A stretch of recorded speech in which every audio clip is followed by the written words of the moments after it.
Combative words from the new Chinese Foreign Minister Qin Gang, telling reporters at his first ever press conference that the US needs to change its distorted attitude towards China or face conflict and confrontation. The Foreign Minister also defending Beijing's close ties with Russia.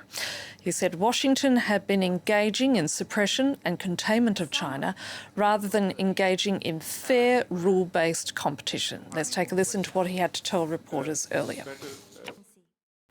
If the United States does not hit the brakes but continues to speed down the wrong path, no amount of guardrails can prevent derailing or a crash, and there will surely be conflict and confrontation. And joining me in the studio is Pierre-Antoine Donnet, a former AFP correspondent in Beijing for the French news agency. Thank you very much for coming in, Pierre-Antoine. My pleasure. How concerned should we be about the Foreign Minister's remarks? Well, first of all, it's the first time that Xi Jinping himself criticized the United States with such harsh words. Usually he has been asking other people to do that, and now he's talking himself. As to the Foreign Minister words, this is also an escalation in the war of words. So I think that this is a stern warning to the United States that China will react at some point. It does seem that lines are being drawn in the sand globally between authoritarian leaders and Western-style democracies, doesn't it? Well, you see, I guess that the Chinese regime feels that now there is a coalition starting to be united against China, naming, of course, the United States, but also Japan, Australia, South Korea, and even Europe. So feeling that, the Chinese regime feels like, the only alternative is to side with Russia, and this is very dangerous for the world. As a result, is an invasion of Taiwan more likely than ever?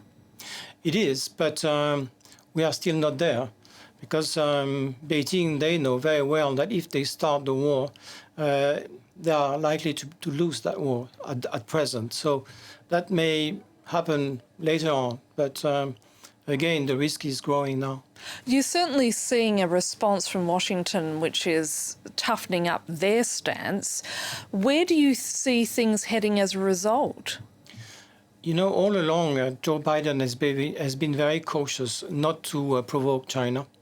He has left the door open for negotiations with Xi Jinping. And another sign of worries in Taiwan is that Taiwanese President Tsai Ing-wen asked the leader of the Congress not to travel to Taiwan and instead to meet her in California in the United States. Now, France has a sizable presence in the South Pacific. I imagine that they are just as equally concerned as Washington when they hear those bellicose remarks being made by the likes of the Foreign Minister. The thing is that for the first time ever, the Foreign Minister and as well as Xi Jinping also targeted Europe. And that's also a sign that Beijing is becoming more nervous. And this is happening just a few weeks before the possible journey from French president to Beijing. So that's another alarming warning. What are the French doing as a result? How are they going to respond to this stance? It's difficult to say at that point, but what I know of is that Mr. Macron was going to Beijing having in mind to try to convince his partner, Mr. Xi Jinping, to make efforts to ask Vladimir Putin to stop the war in Ukraine. So with all what we see now, that may not happen. So this is really an unforeseen consequence of the war in Ukraine, isn't it? What was saying the Foreign Minister is that on one side, you, the United States, you ask us not to provide weapons to Russia, but at the same time, you, the United States, you are giving arms, selling arms to Taiwan. So it's unfair. So where is it going to end? It's difficult to say, but obviously it's becoming more tense. What do you see the Chinese doing in the months to come? How do you see them ramping up the pressure on the West and on Washington? One thing is how the visit of Xi Jinping to Moscow is going to go on. Whenever he goes, there will be the official statement and what is said that we will not know of. But for China to sell or to give arms to Russia would be a red line for the United States as well as for its allies. If they do that, crossing the red lines, that would immediately means that the United States is going to impose sanctions on China, and that would be at a very delicate moment for China because the economy is going down. And where does this leave Washington? I mean, at the beginning of the war, it was seen that China was somewhat playing both sides. Now, clearly, it seems to be casting its support towards Moscow, doesn't it? Very much. So now there is no doubt that China is signing with Russia. Their so-called peace plan is really showing that they are on the side of Russia. So to what extent they are going to do more with Russia, this is a question mark.